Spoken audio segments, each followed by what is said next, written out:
Okay, let's try that again. Take two. Love and Hip Hop review. And action. Okay. Hey y'all. So I was just recording. I'm not sure exactly. No glasses. I'm not sure exactly what went down, but the little screen went black and it said try reconnecting, and I was like, oh, how dare you? That's so rude. And disregard the.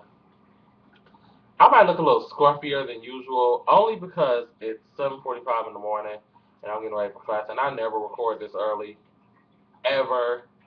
So if I look like I just rolled out of bed, it's possibly because I just rolled out of bed. So here we go. We talking about love and hip hop. It's hot in here. That old lady bang on that door again. I'm gonna fight her. I swear. Okay, so love and hip hop. I missed it last night because I had a headache and I was like sleep from the hours of 6 and 1 a.m. I was knocked out. Don't look for me. I was gone. But I woke up and luckily it came on again at 2. So here's to get you guys to the word down last night. I have notes this time on my iTouch that y'all probably can't see because it's not close enough. But yeah, see, I have notes. So let us start with the theme song. I never noticed how hard the theme song of Love and Hip Hop goes until at 2 in the morning when I had to watch it. I damn near got out of my bed and started crump dancing all around my room. That song, the theme song goes, oh, this, the life, the life. I want that full length song if there's a full length song. What is this? Yeah, I know I can't see without these glasses. Anywho, so that song started off with K Michelle and Mimi together in the studio. Obviously, K Michelle wanted to write a song for Mimi and her situation with Stevie and Jocelyn. So she wrote this song. The I had a couple. I want to know first of all, K Michelle was in the studio sipping probably Kool Aid out of a wine glass with a straw, and I was like, "You, that's like three rules broken in like one sitting. First of all, you sipping Kool Aid out of a wine glass. Then you sipping the Kool Aid out of a wine glass with a straw. Like, where we at? And even if it wasn't wine, why are you sipping it with a big, colorful neon kitty straw, like the little happy straws they give you at like the zoo, stuff like that? Oh God, this is terrible. I can't wait to get my contacts back because without them glasses, let me tell you, I'm like, um, give me an animal that's blind. Um, I don't know, an animal that's blind. So anyway, yeah. So the song, it was a nice song. It was decent. Then she got to some part about some kiss my ass, and then she kept saying it like that. Is that the name of the song, Kiss My Ass? If so, I can't rock with a song called Kiss My Ass. I just can't because I'm just gonna be running around talking some kiss my ass, kiss my ass. People gonna be like, why is he yelling at people to kiss his ass? So I'm singing the song. So yeah, but it was a cute song. Okay, Carly Rae went to see her manager, who I didn't know Carly Rae had a manager. I thought you needed a career to have a manager. I'm not throwing shade, but I'm just saying Carly Red is she has lip gloss. Anybody know that? She has lip gloss. And I guess she got sunglasses. Apparently she needs to be a model because her music career clearly ain't going nowhere. I ain't heard nothing. But what else did they talk about while they was at this meeting? Yeah, her manager asked her about her relationship with Benzino. She wants to play stupid like Benzino who. You know Benzino who Trolla. Benzino the one whose house you was in last night. That's what Benzino. While you trying to play the fool like you don't know what's really going on. We ain't stupid. And your manager already knew apparently. That's why he asked. So you might as well just go ahead. Then after you deny it, then you fessed up to it. If you gonna deny it, keep denying it. Roll with the punches. That's what that whole, that little, what's it called when you analogy? That's what that analogy means. Roll with punches, keep lying. So I'm sorry, I need these glasses. I just can't see. I know there's a glare on my eyes, but I can't see shit. So um, yeah, and she just for some reason kept calling Benzino hot, like he was hot in the industry and hot in things. Apparently, Benzino used to run Source magazine, which y'all know I believe right now no longer exists. And even when it did exist, it was like boo. And apparently, he used to be a rapper. I don't remember hearing no Benzino songs, but then again, I'm not no rap person, so Even if he did have a song, I probably want to listen to it. But I was just like, Benzino who? And I just can't. Okay. Cut to the studio with Jocelyn. She is bumping Bailar, and I was fucking that song up. Let me tell you something. If I'm in a clubhouse and Bailar come on, I'm turning right into a Mexican. I'm gonna fuck that song up, cause I need to practice my Spanish so I can be able to sing that song full out. 'Cause that song goes off. Cross what you think about Jocelyn. That song goes off. I was in the bed like uh, uh, hitting it. But anyway, so yeah, Stevie J came to the studio, and y'all remember last episode, Jocelyn was saying how she booked studio time and everything behind Stevie J back. Well, yeah, you really can't book studio time at Stevie J's studio without Stevie J finding out eventually. So Stevie J comes in and finds her in there by lying all over the studio and wants to talk to her about what she's doing. And I, first of all, let's talk. Jocelyn apparently is giving Stevie J 30% of her earnings. What the fuck kind of career are you under, and you giving this man 30% to fucking manage you if he's managing you at all? You dumb as hell if you cutting him a 30% check, leaving you with the other 70. You ain't selling that much for you to be giving him no 30%. He fucking the shit out of you, and that's no pun intended. I mean, he fucking your pockets. 30%? That's a lot for a manager's cut. Like, Mama Kardashian only get 5%. I think it's 5% or 10%. It ain't no damn 30. 30 is 20 off a half. But anyway, Stevie J told Jocelyn the same bullshit he always talking about. I'm gonna send you back to the strip club, send you back to where you started. That's one thing I don't like about people is people who do stuff for people and then hang it over their heads all the time. And Jocelyn don't have no choice but to fall for it because she's in the victim role at this point, where she feels like she's indebted to Stevie J for what he did for her. Jocelyn, you've been working too hard, and y'all know I go live for Jocelyn. Cause I think she a real person. She don't give a fuck what nobody think about her, and she gonna do Jocelyn regardless. That's why I like her. You got too much going for yourself to be sitting here up under Stevie J's punk ass and his 29 kids that he don't take care of, and his effed up issues, which we'll get to later. And you just can't be letting him hang that over your head. I say get out. If she tried to get out of contract, like, no, I'm not letting you out your contract. But take that shit up to a lawyer, get out that shit, and go find Jermaine Dupri or something. There's a whole lot of producers in Atlanta that need work. Go find them. So, that was it. Rashida and her husband is turning up the drama with their little soap opera action. I was mad she was sitting on that couch crying, wiping her nose with clean clothes that she was folding. I was like, that's gross, Rashida. But their whole situation was really messed up to me. It was kind of messed up that Rashida went behind his back and went to see Waka Flocka's mama. Yeah, Waka Flocka. Apparently, that lady who with the gold hair is Waka Flocka's mama.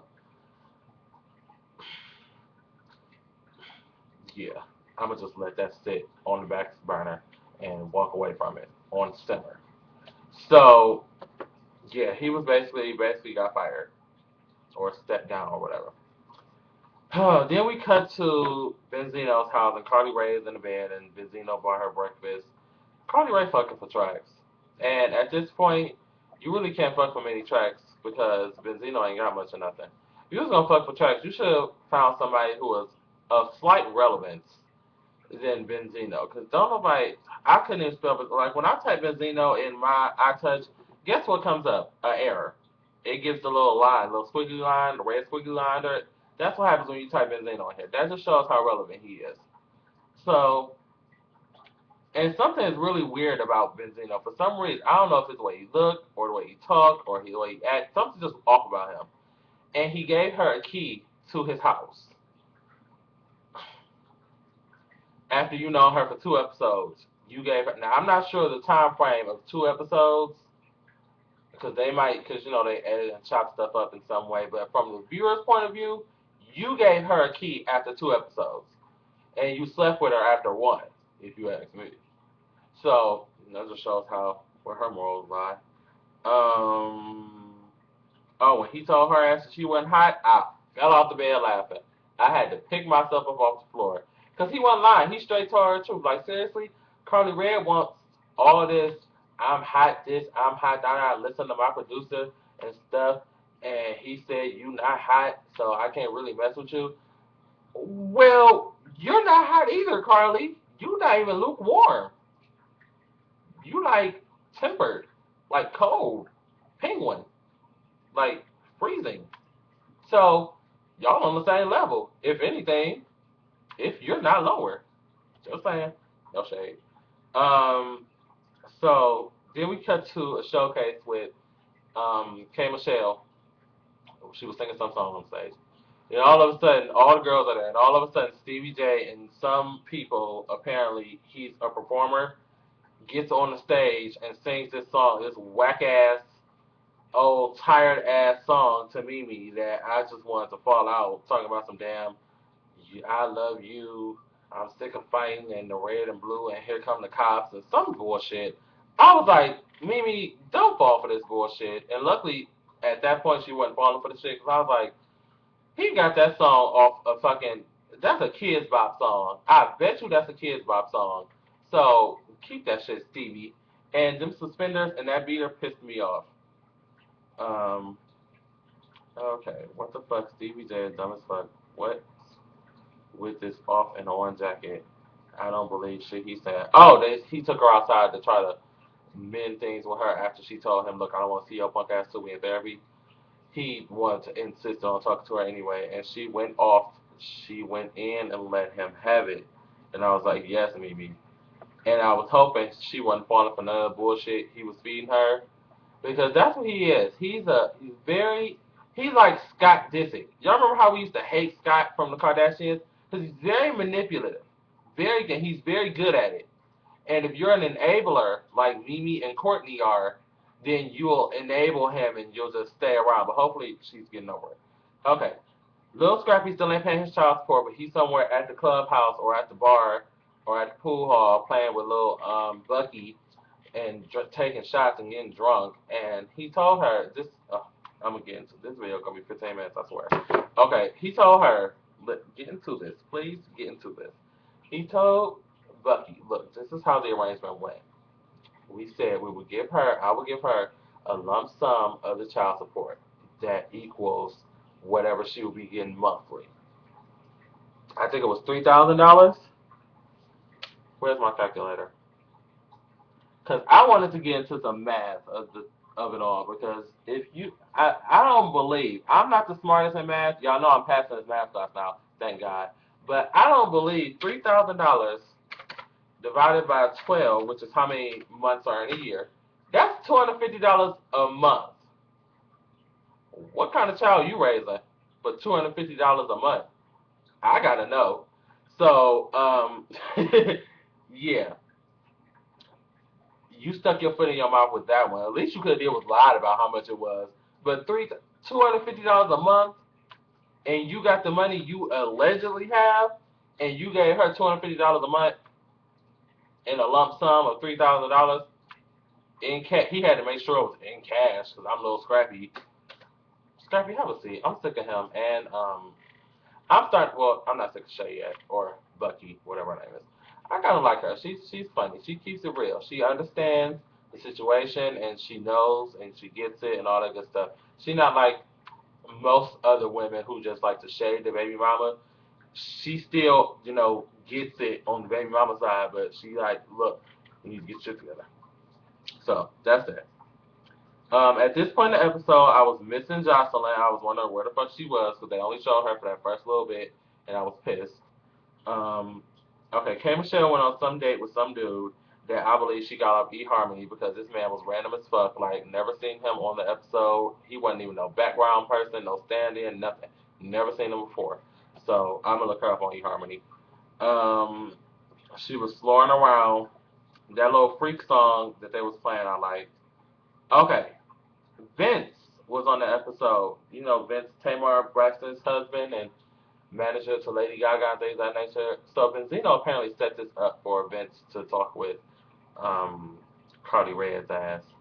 And unlike the other people who Vince managed, Carly Red, after that whole Gucci Prada Louis or Louis Prada Gucci or whatever the fuck she hopped on that stage and was singing about, after that, I just was like, Cardi Red ain't got, I got more talent in my big toe than she got in her entire body.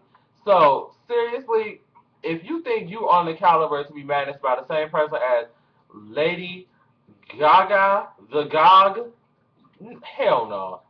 And Vince pumped her head up like it was nobody's business. I bet if he played that OMG girl song, Gucci Louis Prada or Prada Louis Gucci or Gucci Louis Prada Gucci, that's it. Then Vizino, stop it. Um, K Michelle talked to her ex about her messed up love life, and then it was time for therapy, which I waited for. And this is why we found out. This is when we found out why Mimi and why Stevie J are both fucked up in the head, or are mental, are the way they are, if you will. So Stevie J never met his mother. He was raised by his father, which explains why he acts the way he acts towards women. Thankfully, I had a good 2 semesters as a psychology major. Then I quit. So I can tell y'all that men that are raised by their fathers feel as if their mother abandoned them and they can't tie themselves to any woman because they're going to abandon them. That's why he treats Mimi like shit. It just makes perfect sense. I was sitting there like, the fucking clouds are parting and there's like a ray of sunshine falling down on me. I get it. And Mimi, mother, was like this wild flower child, like hippie apparently, and she went away to be a Scientologist and kicked her out when she was 13 or something like that. So she been on her since she was 13. It never really said she knew her father or not, but that's why she's so enabling because she don't want to, she just lets people in so easily because she doesn't have that love of her mother because her mother kicked her out when she was 13. So both of them don't have mothers essentially. Well, Mimi has her mother, but she's dead now. God rest her soul. But we don't know where Stevie J mom is, and apparently he's not looking for her ass either. Um, now we know why Stevie J is such a douchebag. Oh, and I said I want to go to therapy too, because therapy like is so much fun. Like I would love to sit down and talk to somebody about just everything from embryo stage all the way to this very moment right now. I want to sit and talk to somebody, but it would be fun, I think. So if we can get like a group, we might get a group rate or something. Everybody pitch in. Y'all want to go to therapy? Put it down below. I'm in. But that was your Love and Hip Hop episode 7 or 8. I think it's 8. 8 review. We'll be back next week for more Love and Hip Hop. And if I ride, I don't know where my ride is, but I'm getting ready to go to school eventually. All right, y'all. Peace. My teeth be like blinging in this camera. Like, what?